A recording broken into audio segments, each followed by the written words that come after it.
Hey guys, how the hell you doing? It is Orion Webster here.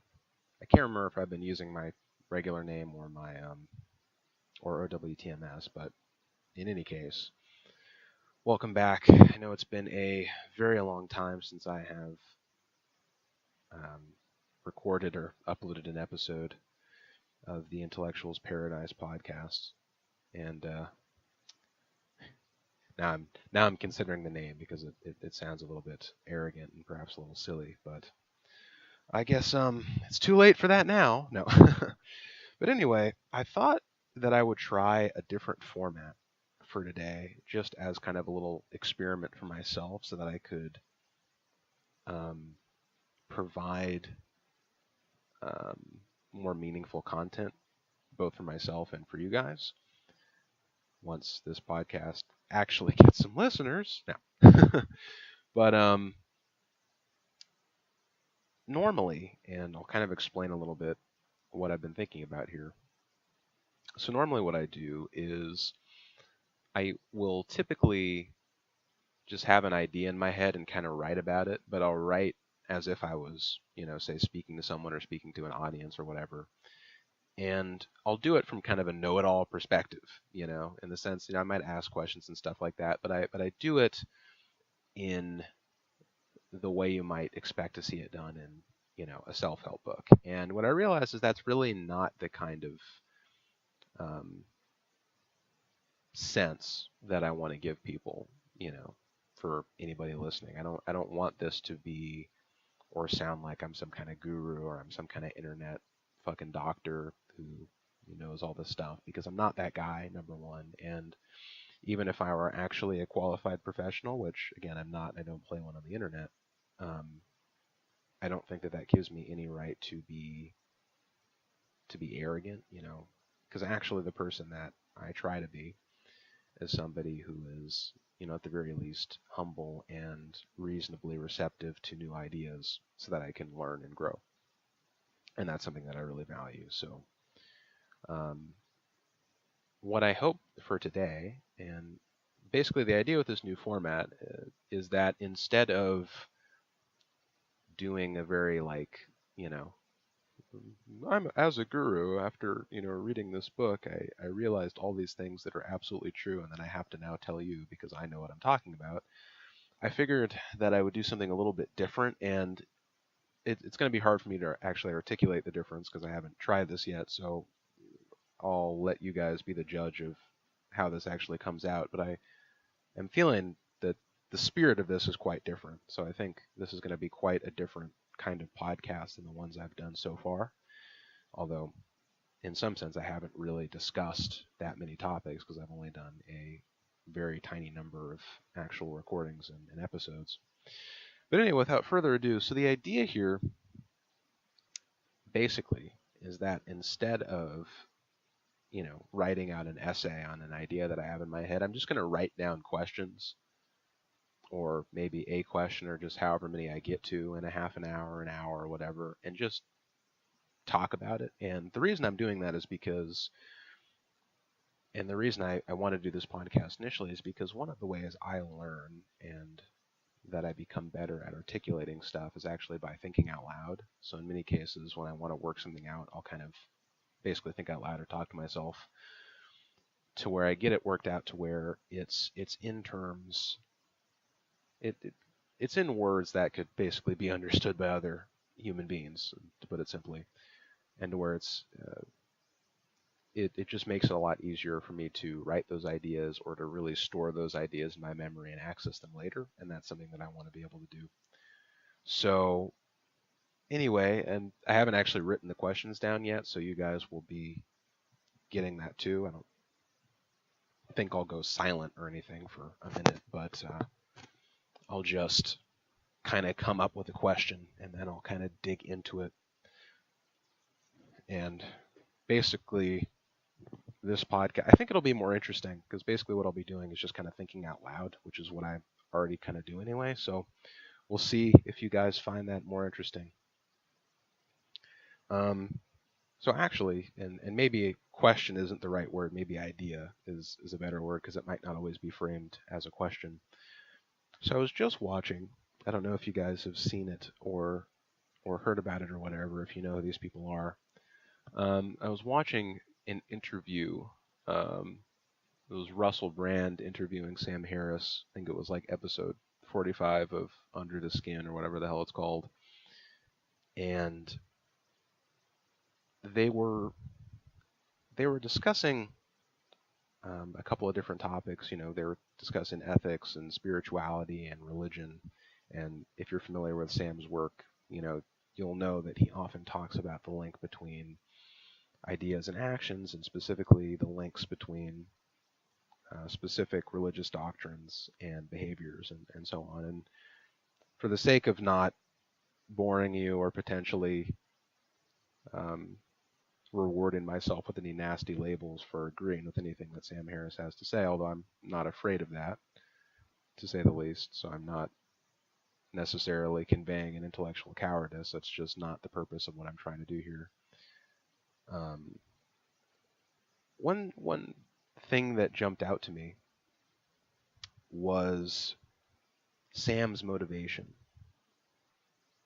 for talking about some of these ideas and the way that they're received by many people. And I think, again, if you follow Sam, or if you're familiar with the conversations that he's had, or if you're familiar with something as simple as the whole Ben Affleck on Real Time with Bill Maher debacle that happened a few years ago, where you know you have this soft-spoken neuroscientist Sam Harris gets on there and is just talking about Pew results and stuff like that. Talking about the various concentric circles, or not concentric circles. I don't think that's the right word. But the various groups of Muslims and various people that you have, just regular nominal Muslims who just, again, as Ben Affleck said, just want to sit down and eat sandwiches and just go about their lives. And you have the Islamists who don't want to use violence to spread Islam, but rather they want to go through kind of the normal political systems and so on. And then you have the jihadists, which are, as we know, the terrorists and things like that. And then Ben Affleck kind of famously jumps in as if he has already preloaded his, that Sam is a bigot, as if he just got prepped before going on stage, where he says something like, "Oh, that's gross and racist." With especially, or not especially, essentially the implication that questioning or talking about any theocracy other than white theocracy just puts you in the "you're a bigot" group, because you can't talk about people who are, living halfway across the world in these environments that aren't comparable to what we have here in the West, who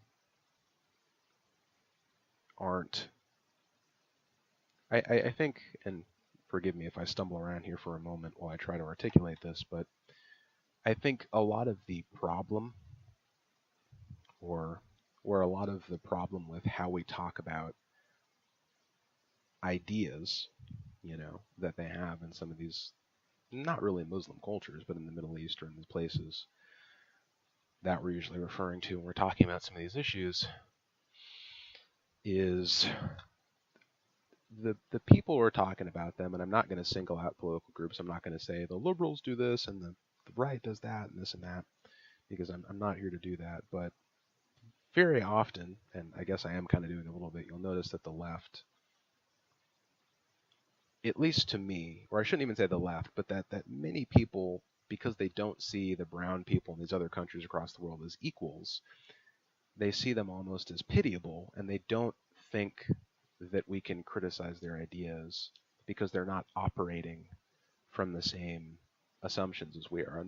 And part of that makes sense to me, and part of it seems like a complete failure of logic, which is that if you have, and this is something they talk about too, or that Russell and Sam get into in the podcast, is that if you care so much about compassion and about spreading, maybe it's wrong to call it a doctrine, but spreading this idea of preserving well-being, or perhaps not preserving, but increasing well-being, and you're going to do that in your own community and in your own society and your own nation, then it makes sense, at least from my perspective, to extend that to countries around the world. Now, the problem that we run into is that there are other factors, and those other factors are politics, they're economics, they're the history, they're frankly whether or not people like us. There's the power dynamic. If you're a country like America, in which I live, where we have the history of and the power to oppress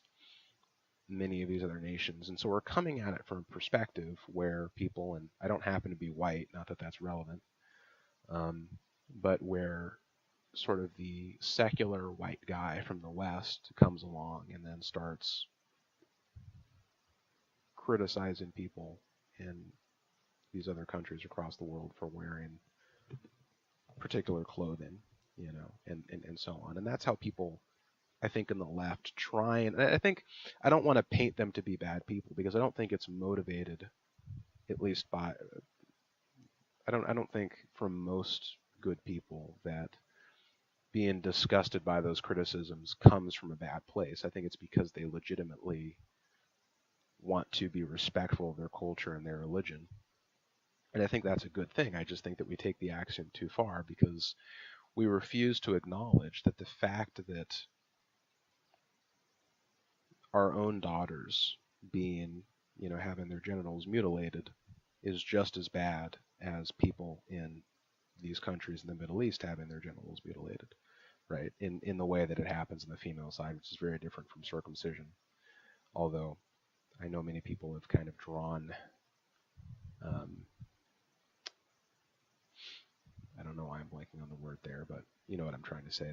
They've drawn comparisons between those two things, and they don't particularly seem comparable, but I understand why people do it.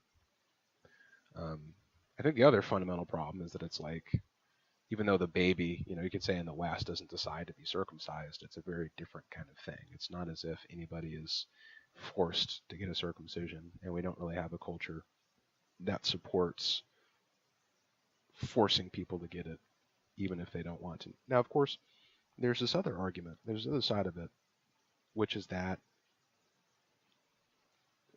who are we in the West to decide what makes someone else happy, or what values are worth defending and propping up in society, or for to have a successful culture. And I think the problem with that, and maybe I shouldn't have added successful culture, because that makes it far more objective, you could say, in some sense.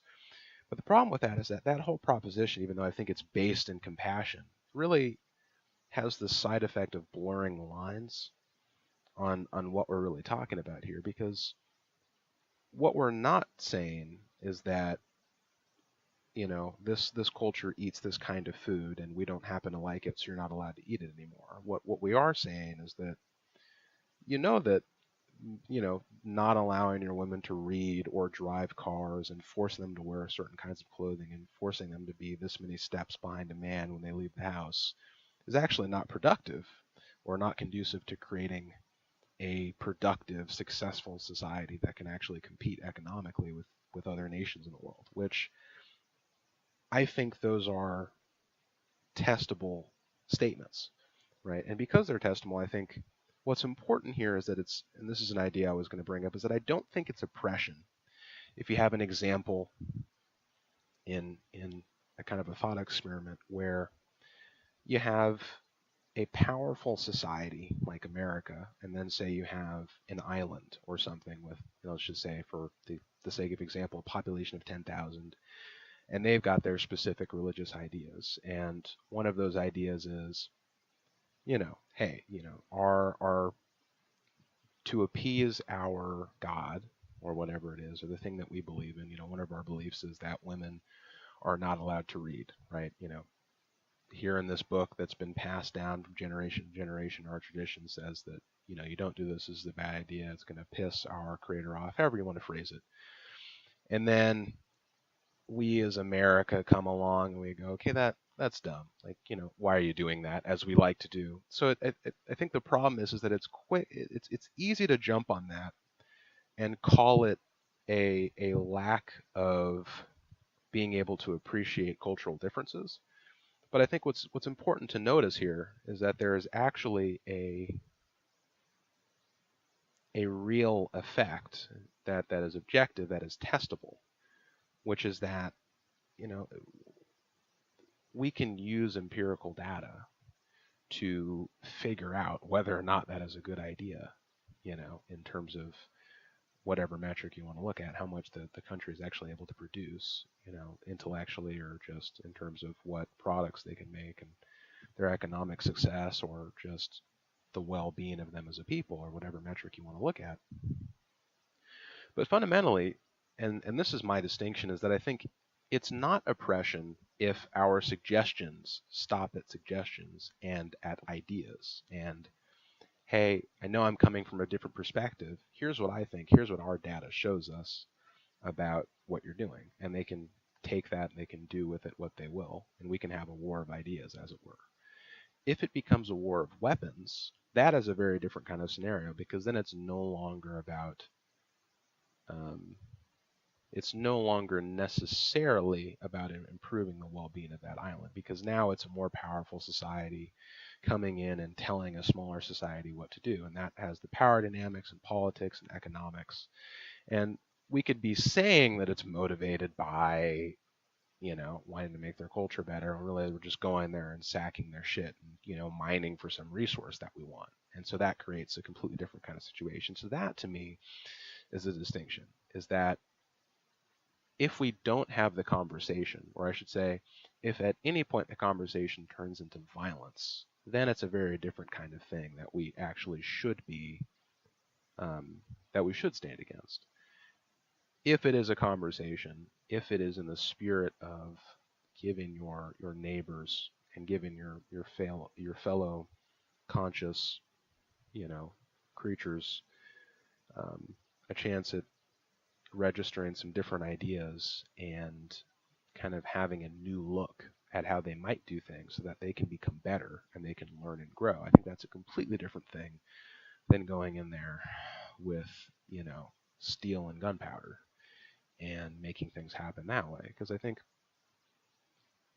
as it bears saying, or as it sort of beckons saying, when you don't have a conversation, or as Sam actually says in the conversation with Russell Brand, not that I'm necessarily just going off of what they're saying in that conversation, but just as the example, that when you don't have conversation, you basically only have two modes. You have conversation, you have violence. Because if you're not talking, if you're not negotiating, you're fighting, right? If you can't work things out with words, then you're probably going to go over there and beat them up and take what you want, right? Because unfortunately, that's how we do things. So really, fundamentally, what we need to do is we need to focus on being better with our words and better at negotiating, so that we don't have to resort to violence. Because as mature civilizations with incredibly powerful weapons, nuclear technologies, nuclear weapons, and so on, and all manners of ways to cause massive damage to other people, other organisms, and the planet, we have to be very, very careful with the kinds of things that we do with our power, right? With the greater power that we have comes a greater responsibility. But anyway, that's most of what I wanted to say on that topic. But the reason that I went into that was that there's this kind of pushback that you get whenever we talk about religion. And the one point that Sam had made in that conversation, which was, or I should say that Russell started off by making, which was that he's far more concerned about, and I don't know how to properly characterize his view, but he seemed to be far more concerned about power and about, let's say, civilizations like, places in Europe, the UK, America, etc. Places of power, typically places in the West, but powerful people, powerful, I guess, organizations or systems, and the effect that can have on the world and on human well-being. And I think that's worth mentioning. But what Sam's rebuttal to his point of, well, why focus on these kind of microcosms of it, like, jihadism? It's especially because, people will always grant you that there is a political and a geographical and a socioeconomic factor, but they will seldom properly grant you that the religious factor, if they appreciate it at all, that it makes any difference. They simply have this intuition that every time something like ISIS arises, that's simply people who are just bad, who would have found another reason to do bad things anyway, if not for having the ideology of Islam to back to sort of fall back on. And sort of the pushback here is that, and I'm not Sam, so I can't articulate this the way that he can, and I've looked at his arguments. I'm not necessarily saying that I fully agree with him, but I can't properly tell if we know that that isn't the case. I feel that there are a number of examples that seem to make that intuition seem false, right? Where you do indeed have people who are in Western societies in, you could say, economically privileged situations who, maybe besides having, I don't know, being Turkish or something, a Turkish descendant, let's say, or, even just some white person, right? Whatever example you want, that goes to the desert to start beheading people in the name of Islam. Well, I can't prove to you that Sam Harris isn't just wrong and that, in fact, these are just psychopaths and that ISIS is just, and other groups like that are just a bug light for these people, because I actually don't have the data. I'm not qualified to speak on that particular issue, so I won't. What I will say, though, is that I think it runs deeper than that. I think when somebody tells you that they're really going to kill themselves because of a belief that they have, I think our intuition that we're not allowed to believe them because it's uncomfortable to believe that religion could have had anything to do with the reason why they want to commit a horrible act of violence against other people is silly. And I think really the problem that we have to push back against is we have to be comfortable with having uncomfortable conversations and going, okay, I know this is religion. I know we like to respect it. I know we don't like to poke holes in it and all this different stuff, and that's great. The problem with that is that when religion is really part of the problem, we have to be ready to talk about it. And we can't pretend that it's something else when it's brown people. And we have to, we always have to be ready to acknowledge when a bad idea is responsible for something, whether or not that idea is inside or outside of a religious ideology. But anyway, well, we're still hasn't been that long, so I think maybe we'll go for another topic, because that's pretty much all I wanted to say on that. Let's see. This is actually working out better than I thought it would. Another thing that I've been thinking about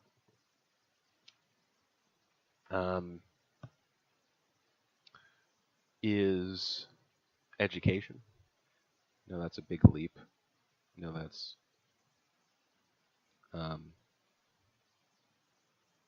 that's quite a twist, to a completely different topic. But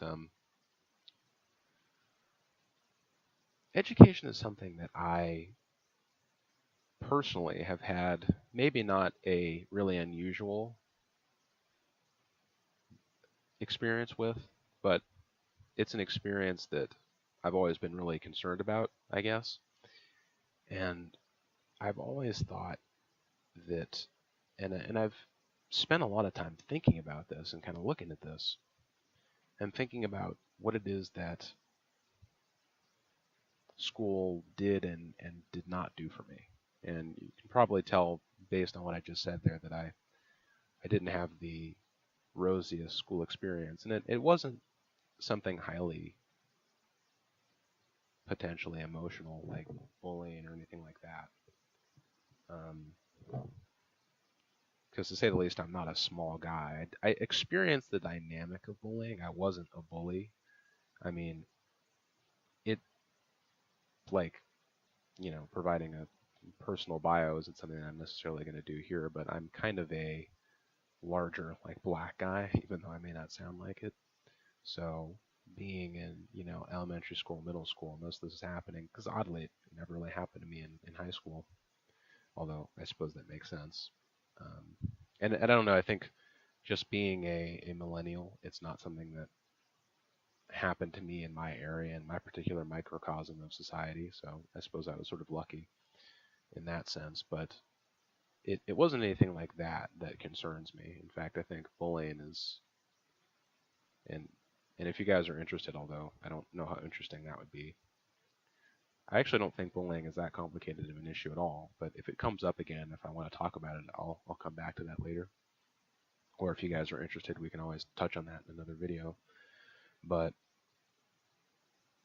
what concerns me about school is kind of what the intent is, where it's going, and how much of a service it's doing to the kids that are being subjected to it, and the people that are in that system and everything. And the reason mostly that I'm concerned is because I think it was something that shaped my views about work as well. Because I noticed the same kinds of patterns that I noticed in school, and I'll get into that a little bit.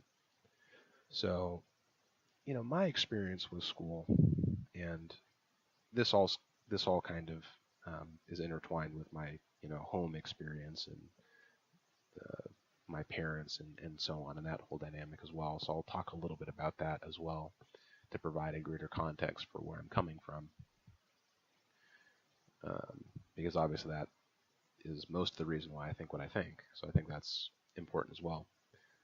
But so growing up, going through elementary school, kindergarten, whatever, going through the earlier grades,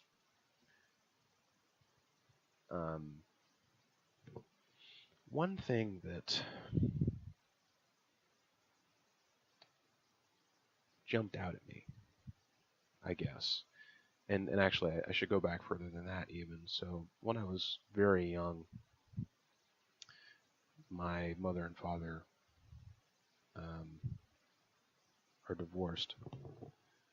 So, and that didn't really affect me because I was really too young for it to have any kind of impact. I suppose I could say I'm sure that I don't remember exactly how old I was. I think I was maybe 2 or 3, something like that. But it wasn't something that really had any impact on me emotionally. Like I wasn't heartbroken. I was very optimistic about it. I was like, it just means I get 2 birthday parties and 2 Christmases. I was kind of one of those kids. And um, actually, hold on one sec.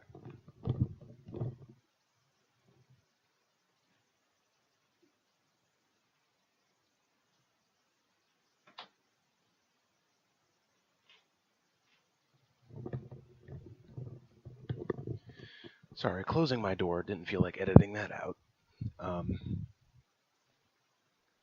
well, without spending too much time in my home life, basically the dynamic was that I lived with my mom for most of my childhood, most of my life, and not like now, but I mean most of my childhood. And my aunt lived with us, and the thing about it was, to paint a picture for you, my mother was kind of a very hands-off kind of a parent, very laissez-faire, not French, so I'm not going to get fancy with that pronunciation. Um, and my aunt kind of did a lot of the disciplining, more of the stuff that I thought was parenting, and I don't know what to make of it now, but that's why I'm articulating it here. And she was somebody who kind of went out of her way to give me a before school education. So not Obama style, where I had like 2 series of education, like where I had education before school and school. More like before I actually went into school, I did an enormous amount of studying, so I was over prepared for it.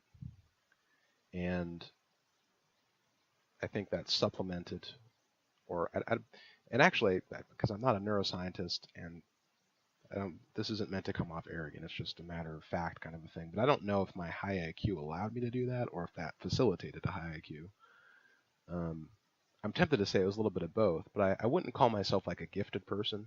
Like, once again, Um, but and I don't want to get into that because I think there's a lot of controversy and a lot of invalidity for IQ scores, at least the way that I've received them in in the way that I think that they're used. So I'm not going to go into what mine was and all that, at least not here, because that's a different conversation.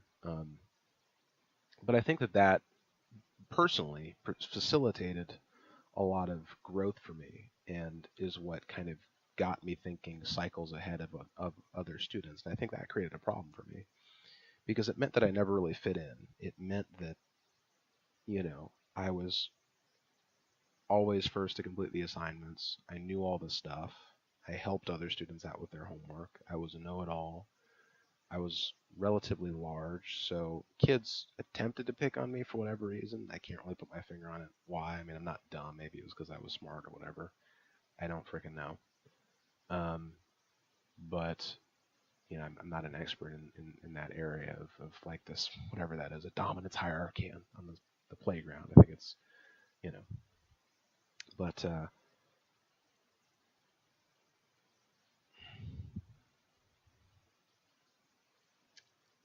I I didn't I had good social skills, right? So I got along with people.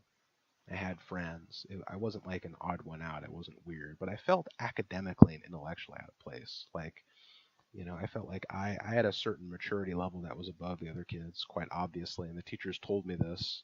And if I did something wrong, I got in 3 times the trouble of anyone else because they knew I knew it was wrong, and I did it anyway. As where with other kids, they had an expectation that it was a teachable moment. For me, they were like, you already knew it, that you were doing the wrong thing, so you're going to get like an actual punishment. So it was a very different experience for me. I felt like I was in 8th grade when I was in 2nd grade, if that makes sense, in terms of the kind of discipline that I was exposed to. And it was a very weird experience for me because at that time I was kind of excelling. It's elementary school, so it's hard not to, as you could probably imagine. I'd skipped a grade in a very weird way because initially they didn't want me to skip a grade. Then my aunt went to the school and it's kind of this screaming black woman, so they just kind of gave her what she wanted because that was the way that it went. And then I was put up a grade. I skipped 2nd grade into 3rd grade. I think I'd only been in second for like a month and I was just bored. It was to the point where the teacher was giving me extra assignments and I finished all the extra assignments and the extra assignments of the extra assignments. And I was just sit there, I'd get everything done in 5 minutes and then talk to other people and distract other kids. They were like, we need to move this kid up because he's just, this is a waste of time, clearly. And so that was a weird dynamic for me because again, I didn't know what to make of that. My group of friends immediately changed because now I was in a different grade, and so I wasn't exposed to situations where I had the same kind of um, I you know what I'm trying to say. I wasn't in the same place as they were, so I didn't have the propinquity, if that's the word, to kind of go along with it. Where like, oh hey, you're there, so I'll talk to you. And so I ended up developing kind of a different group of friends, and I don't regret that. The group of friends that I developed from that point onward in third, fourth, and 5th grade actually ended up being a much stronger group of friends than I'd had previously, and I got close to them, and even though I was smart and I was strong and things like that, and I had that weird dynamic, we got along very well, always laughing, always having lots of fun. Didn't really hang out after school. It was very much like an at-school relationship. Like I'm not, we haven't, not that we're not friends, but we haven't really kept in touch or anything like that since then. I mean, I suppose that's the way these things go. But they weren't those kind of friends. But I suspect if I like went looking for them, we would still have a very good kind of easygoing relationship if that were something I were to do. Not particularly, well, not necessarily not feasible, but not something I'm doing at the moment actively. Um, but so I had this interesting dynamic where I felt like intellectually and maturity wise I didn't fit in. I was a fast learner. So as you can imagine, I wanted to learn faster than I was capable at school. And so I would go into our library, and I'm not making this up. I was surprised at the extensiveness of the library because they had a lot of books there that elementary schoolers would never be able to understand, right? Like I could literally go into the library and just find all these different science books and biology and physics and like neuropharmacology and stuff and astronomy, and I would read all these books, primarily nonfiction and things like that, so I could learn. I would read the dictionary and stuff like that. Wasn't much of a history buff.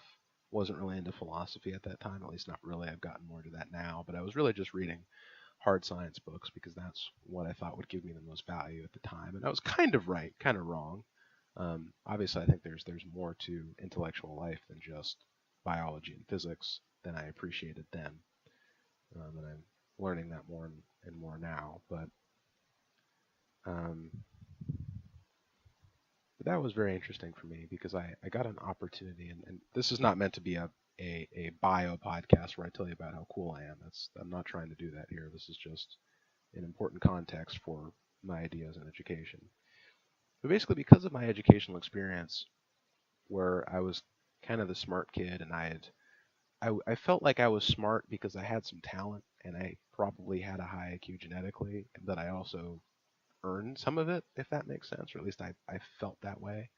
And I felt like I could convince myself, well, I work hard, and my aunt made me study till 2 in the morning once, so it's not like I just, accidentally got here, right? Like I put the work in, and this is the reward.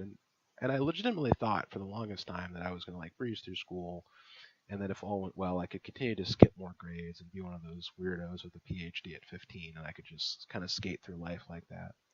Didn't happen at all that way because I, I I don't know that it couldn't have gone that way had I done things differently. I don't regret that it didn't, but I don't have the counterfactual, so I won't sit here and pretend that I wouldn't have enjoyed that. I don't know what that reality is like though, so I couldn't tell you. Um, so later in my career, I think about 2009, my aunt, who was kind of the facilitator of this, passed away. She wasn't the healthiest person that you can imagine. She wasn't like super unhealthy, but she had some underlying health issues that were kind of caused from a series of addictions, bad habits, and stuff like that. I'm not really going to get into, but I leave that to your imagination. And passed away in, I believe, about 2008 or 9. And I was kind of left to my own devices because my mom is a very wonderful person, right? I have nothing bad to say about my mom. It's not like she's dumb, but she wasn't my aunt. She wasn't the facilitator of this kind of stuff. And my aunt, like me, she was, let's say, I mean, she was crazy, right? But she was like brilliant in a way that I could see that other people probably just don't appreciate the way that I do. And she had a number of her own problems, but she could have been something really special herself had she taken the time to get away from those addictions and kind of make something of herself. But I hate to make the dead turn in their graves. But anyway, um, so one thing that jumped out at me at that point is that my motivations had not been clear at that point in my life. I may have to do a part two of this because where I'm recording, I'm going to have other people coming into the home later on. And number one, I like to be kind of private when I record this kind of stuff because talking about all this can be a little bit touchy, and I don't want to do that, especially in the presence of noise and other emotional things like that could come up. So I'm sure you understand what I'm getting at. So I may just stop recording in 10 or 20 minutes or so. We'll see. It depends. Um, but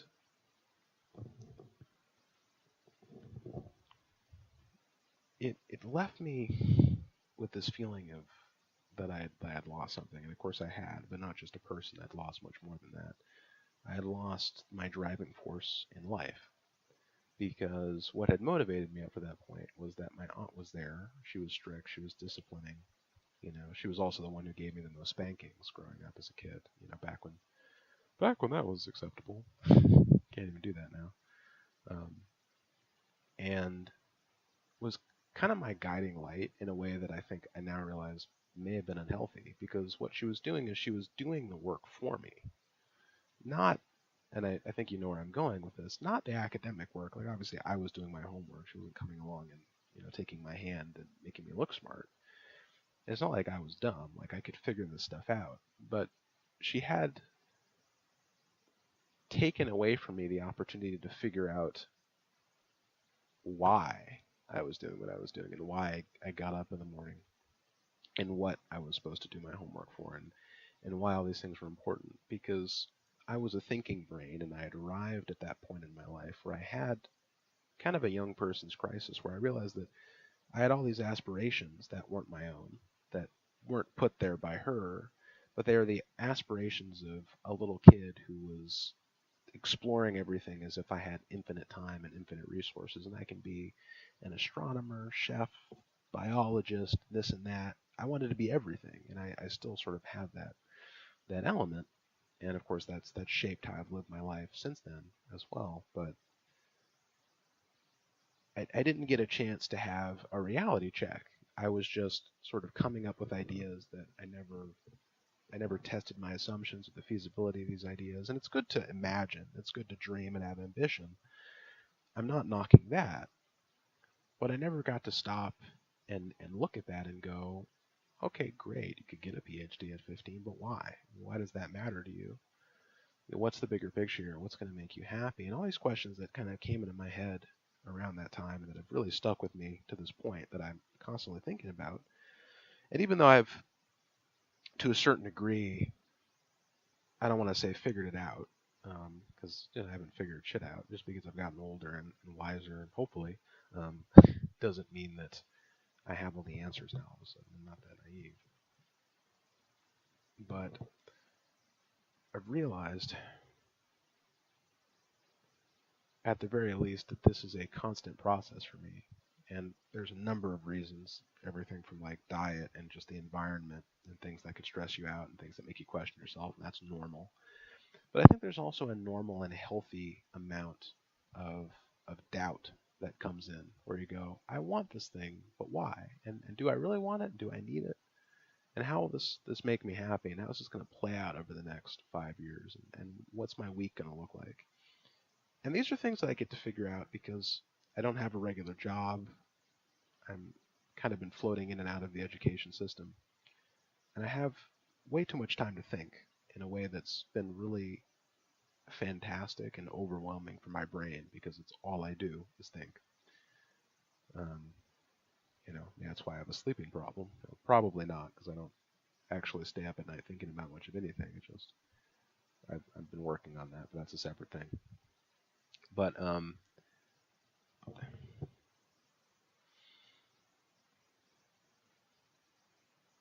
when she passed away, as I was saying, I lost my coach, who was just sending me that one signal. That was all I needed. That you just need to succeed, and I'll take care of the thinking for you, and the rest, and all the other stuff. You know. And I think what I would have been left with after she passed away, inevitably at some point anyway, is I would have been someone else's idea of success. I would have been a shell. I would have been sitting there wondering who the hell I am and how I got here. And more importantly, I wouldn't have been able to reproduce it. More importantly, I wouldn't have been able to pass it on if I have children to other people who ask me questions because I wouldn't have had a journey. I would have just had sort of this God-given talent, and I'm not. Um, I don't have any religious beliefs to speak of, so that's just an expression. But I had talent, and I was lucky, and I was raised in a good environment, and I had an excellent set of teachers and mentors, and still do. And I was raised in a culture where I have this amazing thing in front of me called a computer, in which I can indulge my brain and learn absolutely anything I want for the most part, and just practically indefinite amounts of data, and just become the smartest living creature in the universe if I decide to. And that is just it leaves you with so many options. And of course, perhaps if you have more of a Tim Ferriss mentality, you believe in limiting options, so you can actually get something done.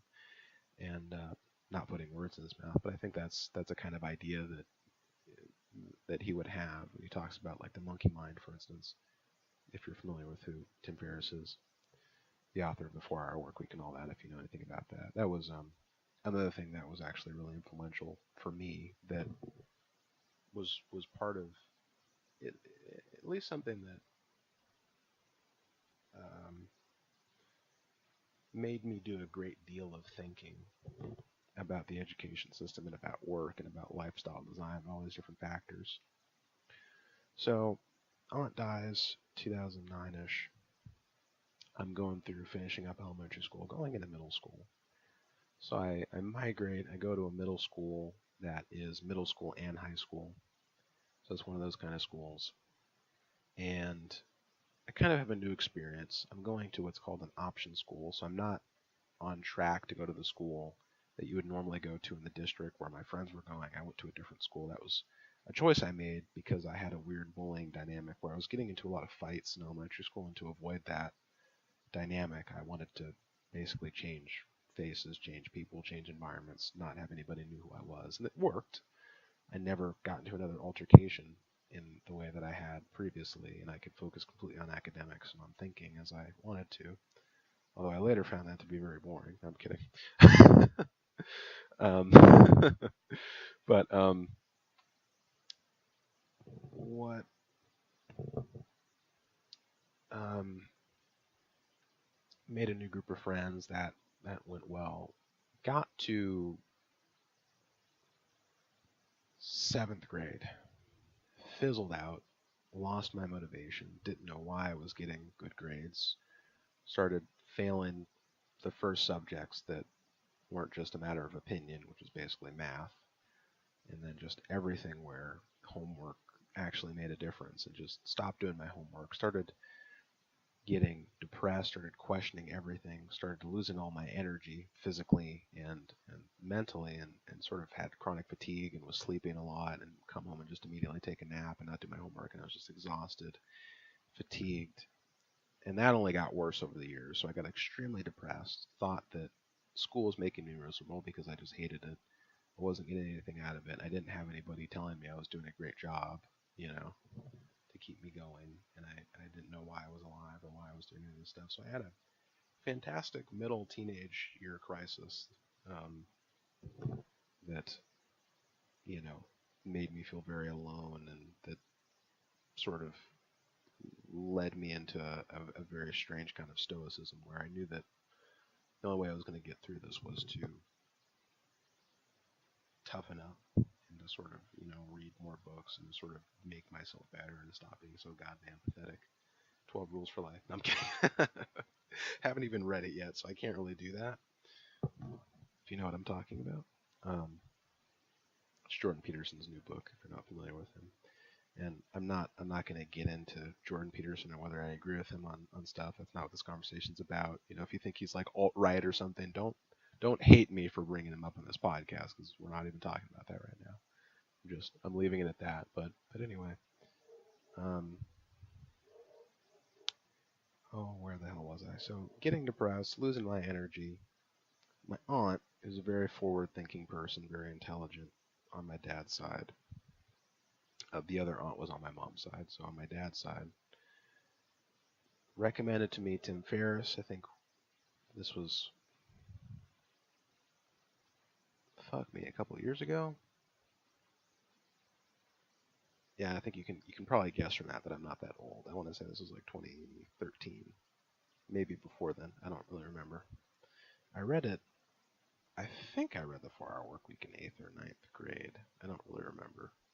So I had the revised and edited version from 2009 that Tim had made, and basically changed my life and my perspective.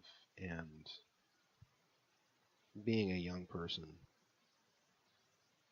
with the kinds of skills that I'm so blessed to have, and reading that book and seeing the people in my life who were kind of in the workaholic group, the people that were the kind of work smarter, not harder group, and other people, and the people who are concerned with lifestyle design and having a balanced life versus people who are just sunk into one thing and feeling trapped and so on. And knowing that I felt so trapped in school, and noticing that so many people were capable of doing that in work and in their careers, that if I continued to do that, I was just going to fucking gouge my eyes out and hang myself. So I I didn't want that to be me. I didn't want to continue on that miserable path. So I started working on myself. I read the 4 Hour Work Week. I think I later proceeded to read the 4 Hour Body and the 4 Hour Chef, and so on.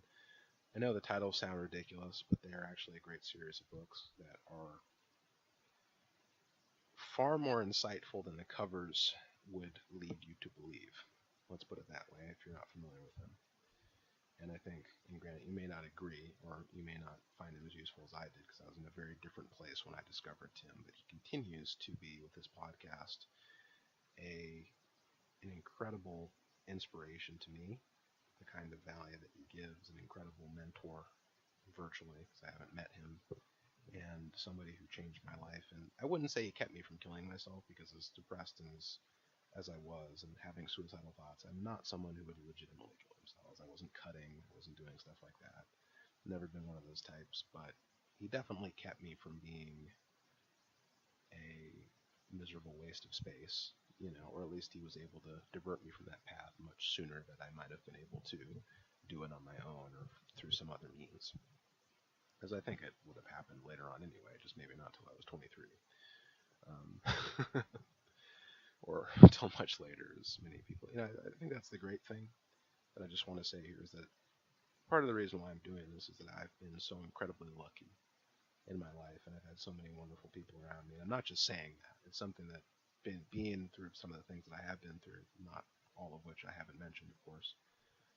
Um, it's just a constant reminder of how lucky I am, specifically and some of the opportunities I've been given, and some just rolling the dice, and the fact that I didn't just die, in some of the places that I've been, the things that I've done, and just appreciating that is just so important to me, and feeling that gratitude viscerally is something that it kind of it just makes me proud to be a human in those moments, if that makes sense, or that there are people out there who, for whatever reason, have just been able to offer this wisdom and change lives and actually make an impact. And even if they don't always know that they're doing it, they don't know the names and the faces of all the people whose lives they impact, they are. And that I think that's something that's really worth being proud of.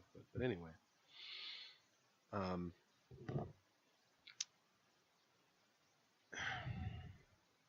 I really hope the fucking audio quality on this is good because I'm never gonna record anything this good ever again. Sorry, but yeah. So I read the 4 Hour Work Week, completely changed my perspective on work and school and lifestyle design. It got me into accelerated learning, and it got me questioning the fundamental question that I want to talk about here, which is the quality of the education system. Now, based on that story, you're going to know that I'm biased because I'm one of these lucky hotshots who grew up in a relatively decent economic situation with wonderful people around him and every opportunity to learn and grow. And I was never set back in those areas as far as I can tell. And I've just had so many wonderful opportunities to become as smart as I guess I am now and as smart as I can be, which is really wonderful. And because of that, I had a very weird experience in school. And so based on that, I'm assessing that school is inadequate. Now, of course, based on that, I realized that I could be completely mistaken and that school is perfectly adequate for somebody who is not me and who has a much more average experience, whatever that means. Um, Although I think we all know what it means. I'm just trying to not paint myself as some kind of intellectual hero because I'm not. I'm not Einstein, but I realize that I'm also luckier, if nothing else, than many other people who are in a similar situation or in school. Public school, I should say, because I don't have an experience of private school or of college, I suppose, because I haven't been to either of those places. So that's another thing is I'll probably talk about college at some point, but I specifically am going to be talking about the earlier grades. So one of the things that I noticed in the if you're wondering about the specific impact that the 4 Hour Work Week had on me, um, I wouldn't say that it was like I read a particular sentence or quote or chapter in that book and just went, oh wow, I see. this is how I'm supposed to think. It wasn't like that. It's that it opened my mind to a world of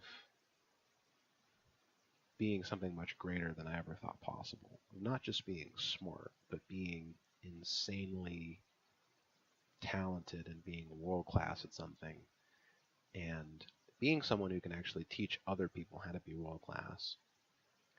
And that was an amazing concept to me. And the reason I say that is because that's the thing that really stuck, is that being world class, being good, being a genius at something is actually a skill which can be taught. It's not just something that you're born with.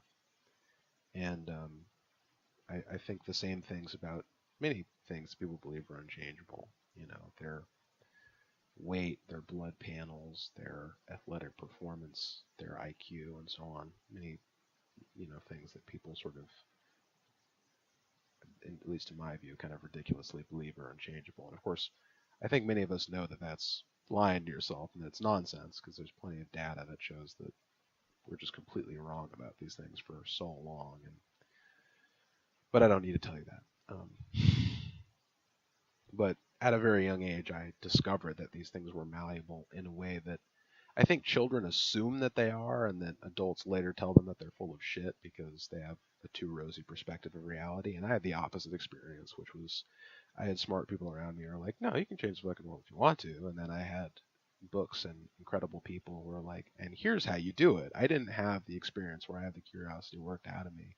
I had the curiosity worked into me and supported and encouraged. And I think not only is that beautiful, but what's terrifying is that I don't see that many people with that experience.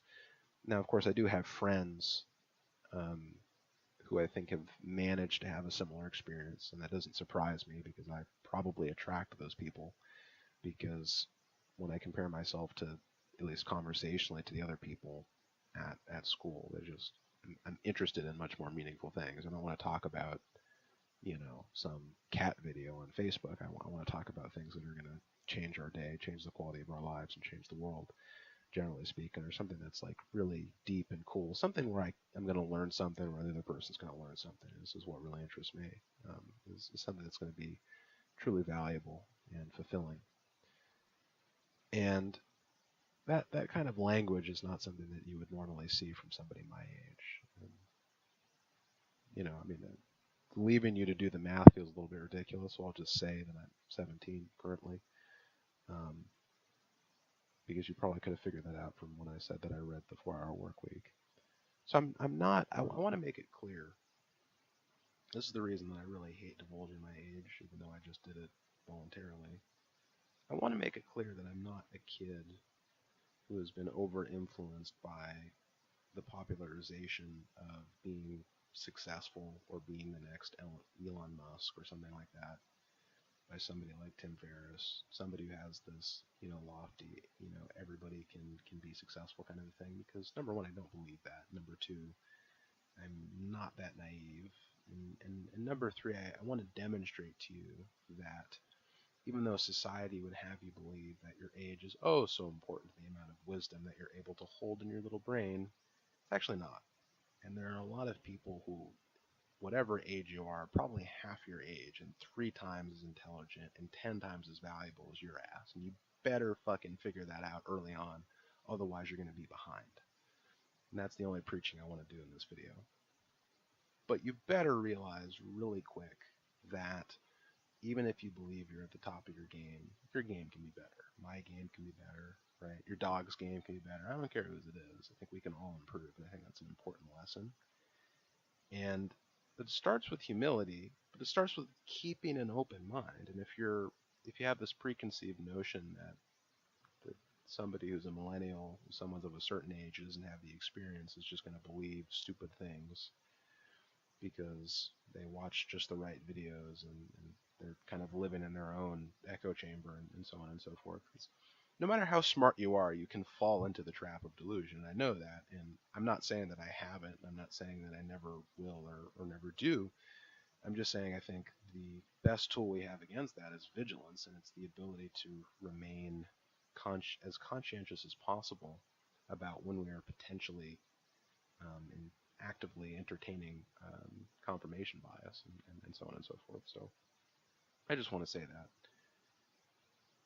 But like I said, having this wonderful perspective that we can all improve and that teaching people how to be world class is actually something that is possible and something that can be effectively communicated to a group of 30, 40 people in a class, as is often the case, at least in my experience and based on some data that I've seen. I don't know how relevant that is. Obviously, it's going to depend on where you live and so on and so forth. My experience is based specifically on the American public education system in the neck of the woods that I live in, but I can't give you too much information now, can I? So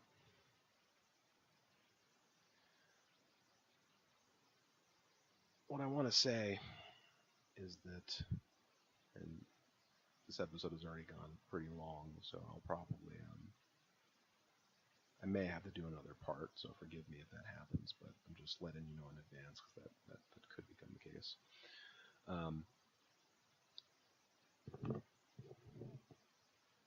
In fact, wrapping up here, what I really want to say today is that the education system, I think, is something to be worked on. And there's a couple of points that I want to make. Number one, that I'm sure somebody is already thinking, so I'm just going to speak your mind for you. So there's an idea that something like the education system, although you could argue how old it really is, we're talking about the American education system, we can say that this kind of idea of this institution of public education has been around for a few hundred years or whatever in a similar form to what it's in, and it's at least been in the making and in the works for that long, let's say. And what is important, or I should to note about this idea, is that it's a concept that the thinking or the idea goes something like the idea that somebody in a lifetime or in a regular human lifespan is going to be able to effectively point out, or I should say, sort of in a qualified manner, properly criticize a system that is much older than themselves is absurd. That's kind of the idea. Maybe I'm not articulating as well as I should be, but that's sort of the basic framework of the idea. And I get where that's coming from, which is why I'm acknowledging it. And that's another step that I take to be conscientious to make sure that I'm not doing confirmation bias and saying, well, I had a weird experience, therefore school needs to change. I also want to say, to sort of put it on record here, is that I'm not advocating that school in any way, shape, or form, although it's hard for that not to seep into my unconscious mind, as based on what I'm about to say. But I'm not suggesting that school can form to maximize my my comfort or the comfort of certain individuals or specific minorities in the institution. From what I can tell, and this is not necessarily a conclusion, it's just more of an observation based on incomplete data, my own experience, and so on and so forth, is that for what school is designed to do, and there's a number of different ways you can characterize that, but my assessment of it is that school was designed to sort of take kids and to make them better than they would be if they had no education. And to that end, I think it does that well, right? It teaches you how to read and write, it teaches you some basic concepts, that you can choose whether or not you use and you will use to varying degrees, depending on what field you end up in. But it's good at providing a general sense of what things are happening in the world. It makes you aware of things you may not have even been aware existed. Like as a 6-year-old, you may not be aware that there are these plates, and I believe it's the lithosphere, that are constantly shifting that are what causes earthquakes. That there's an earthquake, that's happening every microsecond or whatever. These are things that may actually be useful to know in certain contexts, and so on and so forth, that they provide you a knowledge and a kind of they open the door that there's actually a lot of things happening that you would never be able to tell with your instincts alone. Like, and I'm not necessarily trying to make the assumption that you can't, but presumably you're not just going to be meditating in a cave and notice that the ground is always shaking just a little bit, or that that the earth is round because you saw a shadow from something cast in a particular direction. Perhaps these are things that you're not going to notice on your own. And so we have school, a place that makes you aware of things that your intuitions aren't necessarily good at teaching you, because when we evolved as intuitions, apparently they weren't relevant. Apparently the fact that the earth rotates the sun wasn't relevant to our ancestors, is what I'm saying. So, although perhaps it is now. um, but what I mean to say is that I think school is actually good at what it sets out to do. So, and I probably don't even need to pose this question, but you may be thinking, okay, well, what's the problem then? I'm not necessarily saying that there is a problem with the education system in the sense that what it currently does um, isn't necessarily sufficient on a broad scale, if that makes sense. But on a micro level, there are a number of things that concern me a little bit, because I think, and really what I'm saying is, what I mean to offer is not like massive overhauls, like we should be teaching people how to code specifically, and that's a very that's a very like my opinion versus your opinion kind of thing. I don't think that it makes sense to do anything that way. I think it should be based on feedback, which is something that we don't do very well in schools. Feedback, empirical data, and so on. And that was kind of the first thing that I wanted to mention, is that I think, and this is something that Bill Gates has talked about with regards to education and in terms of staff feedback, is that the fact that teachers get told that they're satisfactory is not a elaborate enough um, set of feedback for them to actually tailor their performance based on that. There's not an effective way for them to get feedback from students, from other staff members, right? It's not, they're not incentivized to be introspective in on the level that I think somebody in their position dealing with delicate young minds in many cases should be. And I think that's a problem. Especially when, at least in my opinion, and you may disagree, we're living in a system where, because of our culture, at least here in America, people are, you know, operating on the system of 8 hours for sleep, 8 hours for work, and 8 hours for what we will, um, which really doesn't leave you with 8 hours for what we will. It leaves you more like 6 hours for being fatigued and 2 hours to watch House of Cards. That's, you know, um, or other things really, chores and so on. But what? Damn, I had a good train of thought going there. But what's what I was going to say is that I think, with the way that our culture is set up, school effectively raises our children. And because it's already set out to do that in some sense, it's not very good at it, but I think it should do it better. I think it should not replace parents, but I think while we're in a position where most people are obviously going to be working and don't always have an opportunity to be there for every teachable moment, that school should do a better job of teaching kids how to be responsible, and teaching kids, and not just kids, but people, how to not just grow up, but how to make their bed, how to keep their house in order, how to take care of themselves, how to design their lifestyle in a way that they can pursue truth and pursue what's meaningful, and take care of their bodies, and learn to get good sleep and learn good habits, and things like that, and all these different things. Learn them how to accelerate the learning process. I mean, instead of just, and I think that's the other thing, is to teach them things at an early age that are often relegated to universities and colleges and so on. Things like how to determine the differences between a good and bad idea, because and how to evaluate intrinsic value versus price and things like that, or opportunity cost. And you might say that some of these concepts are a little too high level for a 6-year-old, but I think, and I'm not saying that I know exactly how we might do it now, because I think it's something that needs to be done and tested. Um, these are just suggestions for that reason, but I think that there are ways to implement it that kids can understand, because I think it's something that's somewhat inherent to our biology is opportunity cost, right?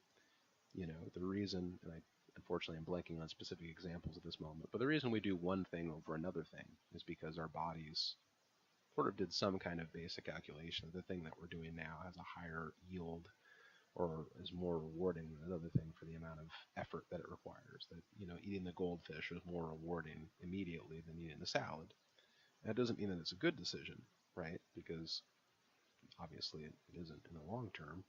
But based on some calculations that can be understood, I think even by younger people, your body is deciding, hey, let's have the junk food instead of this other thing because it tastes better.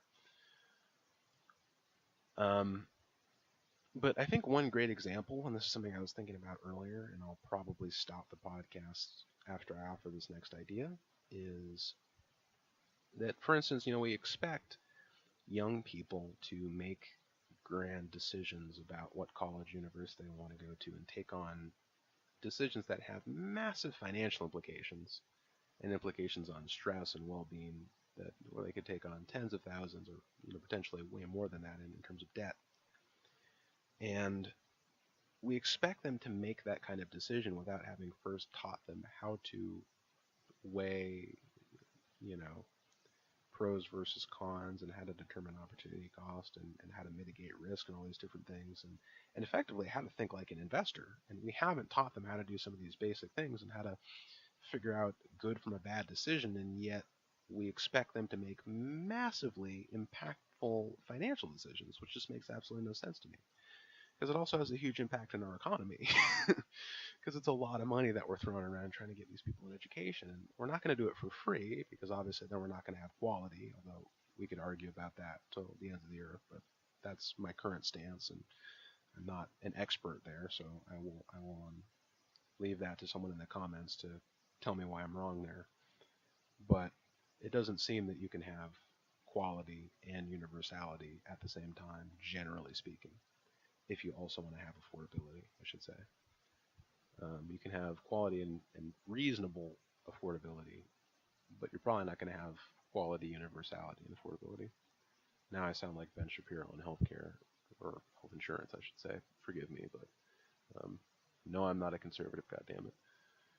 But I'm not necessarily a leftist either, and not that I want to get into politics right now, but leave that for another conversation.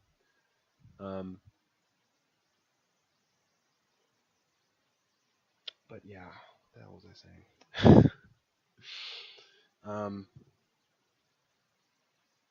But yeah, I think it's really important that we recognize that it doesn't make sense to expect kids to make really big and important decisions without first having given them the tools to make those decisions well. And I think it has a meaningful and important impact on the actual progress and the future of our society. So I think that's hopefully some food for thought. So anyway, I hope that I certainly worked some things out and figured out how to articulate some things better. So this was certainly valuable for me, and I hope to do more like this. Maybe we'll do something where, if there's any actual audience for this podcast, where you guys just ask me questions and we can just talk about some of these different things. Because one thing that's important to me is that this become not just a monologue each time, but actually more of a conversation where I can learn things. Maybe you guys can gain new ideas and learn something as well, and that there's actually some kind of mutual exchange of good ideas, and that we're actually growing from this. So I hope that this was valuable for you guys in some way, and I hope that you enjoyed. If you did, and no, I'm not going to do all sorts of advertising now, but if you did enjoy, then obviously, subscribe or whatever, bookmark, keep this podcast in mind so you can stay updated for future episodes. But anyway, thank you guys so much for listening. And, yep, this is Orion Webster signing out. Have a good day.